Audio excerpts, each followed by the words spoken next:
একটা নেশাখোর ছেলে মাস্তানি করে, গুন্ডামি করে, গাঁজা মদ সিগারেট সবকিছুই খায়, খারাপ বন্ধুদের সাথে মিশে। ছেলেটার বাবা মা থাকা সত্ত্বেও ছেলেটা নিজেকে এতিম মনে করে। যেদিন থেকে ছেলেটার বুদ্ধি হয়েছে, ছেলেটা সেই জিনিসটাকে নিয়ে বেশি আশা করে, সেই জিনিসটাকে বেশি চায় যেটা তার কপালে নাই, সেটাকেই বেশি চায় যেটা সে কখনোই কোনোদিনই পাবে না। সেই ছেলেটা আর কেউ নয়, সেটা হচ্ছে আমি। হ্যাঁ, আমি আমার লাইফ সম্পর্কে আপনাদেরকে অল্প একটু আজকে বলতে চাই। আমি সেটাকে হারাই যেটাকে আমি সর্বপ্রথমে চাই, হোক সেটা পছন্দের জিনিস, ভালোবাসার মানুষ, হয়তো বা অন্য কিছু। হ্যাঁ ভাই, আমি গাঁজা খাই, মদ খাই, সিগারেট খাই, আমি খারাপ ছেলে, আমি ভালো ছেলে না। আমি এমন কথা কখনোই বলতে চাইনি, তারপরেও আজকে বলতেছি। আমি একজন কুকুর, আমি একজন রাস্তার কুকুর। কুকুরের থেকেও বেশি কিছু হলে ওইটা আমি। আমার বাবা মা আমার কাছে মৃত ভাই। আমি কখনো ভালো কিছু ডিজার্ভ করি না। আমার কাছে সবাই মৃত, এমনকি নিজের কাছে নিজেই মৃত। তাহলে আমার কেউ কি থাকবে? আমি একজন এতিম। আমার কোনো স্বপ্ন নাই, আমার কোনো ইচ্ছে নাই, আমার কোনো বাঁচারও ইচ্ছে নেই। আপনাদের মধ্যে গল্প দিতে দিতে হয়তোবা একদিন হারিয়ে যাব না ফেরার দেশে। কেউ কি খোঁজ নিবে আমার? কেউ খোঁজ নিবে না। এই তো কুকুরটা হারিয়ে গেছে, এই তো অনারটা হারিয়ে গেছে,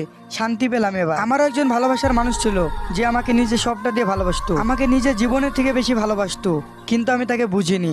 আমাকে সব থেকে বেশি সে ভালোবাসতো। সে আমাকে ভালো পথে আনতে চাইছিল, আমি ভালো পথে আসিনি। সে আমাকে ভালো করতে চাইছিল, ভালোবাসতে চাইছিল, কিন্তু আমি তার ভালোবাসাকে বুঝিনি। আমি বেঈমান ভাই, আমার মতো ছেলের বাঁচার অধিকার নেই। আমি অনেক ভুল করেছি ভাই, আমি পাপ কাজ করে ফেলেছি, আমি তার জীবনকে নষ্ট করে ফেলেছি। সে যাবার আগে বলেছিল আমি পৃথিবীর শেষ প্রান্তে, ধ্বংসের প্রান্তে গিয়েও আমি বলবো তোমাকে ভালোবাসি।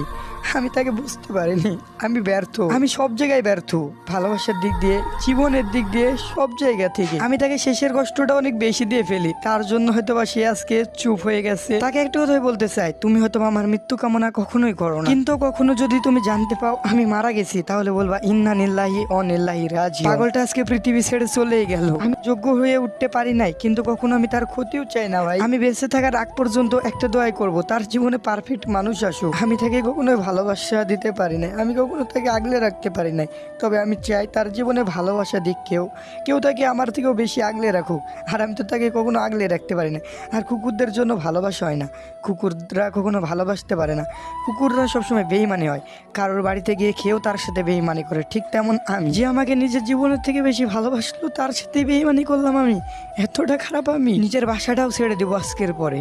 আমি অনাথ ভাই, আমার কেউ নাই এই পৃথিবীতে। আমি কুকুর, আর কুকুরদের কেউ থাকে না। আমি কেন তার সাথে এমনটা করলাম? হয়তোবা সে আমার কষ্ট সহ্য না করতে পেরে চুপ হয়ে গেছে, কিন্তু কখনোই সে জানতে পারবে না তার সাথে আমি কেন এমনটা করলাম, তার সাথে কেন বেইমানি করলাম, তাকে কেন ছেড়ে দিলাম। হাজারো প্রশ্ন তার মনে হয়তোবা জেগে থাকবে, কিন্তু কখনোই সে জানতে পারবে না আমি এতগুলা কাজ, এতগুলা বেইমানি তার সাথে কেন করলাম। সে ছিল আমার প্রথম ভালোবাসা, তাকে আমি আগলে রাখতে পারিনি। এখন আপনারাই বলেন, এমন মানুষের কি বাঁচার অধিকার আছে?